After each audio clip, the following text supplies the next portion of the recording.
You act wisely, and yet life still doesn't go the way you want it to go. A recent sermon at Alderwood Community Church focused on the fact that life isn't easy, and the folks here are living that truth right now. We've gone through all kinds of emotions. There's been some heartbreak, is thinking about what it would mean for our congregation to have to move. Wyatt Martin grew up in this church. Decades later, he's now the lead pastor, and he doesn't like what he sees coming down the tracks. Hearing that light rail was coming near our property was exciting, and hearing that light rail was coming through our property is a little less so.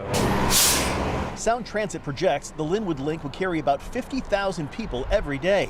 The agency is considering 3 routes through the city. One of them would run directly through the church's 6-acre campus, forcing it to be torn down. We have people who have been here their entire lives, 70 years even, and their kids and their grandkids, and so there's a heritage here that really matters, and it's hard to imagine our church being somewhere else, to be honest.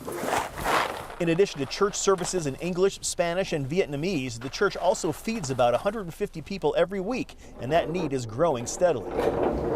We have a lot of people in need in this area. Homeless people, people who are out of work, a lot of needy people. But the 2,500-member congregation isn't turning the other cheek. About 1,000 of them packed a recent Sound Transit meeting to protest the possible plan, hoping both their pleas and their prayers are heard. There's a lot of trust in the Lord. We know that we're in His hands, that He's the one who's protected us for 100 years. He's got a plan for us. The good news for the church is that we are still very much in the early planning phases here. They probably have 3 or 4 years to convince Sound Transit not to run the line here through their property. A spokesperson for Sound Transit says no decision has been made and they will work closely with the church to minimize any impact. Live in Lynnwood, Eric Wilkinson, King 5 News.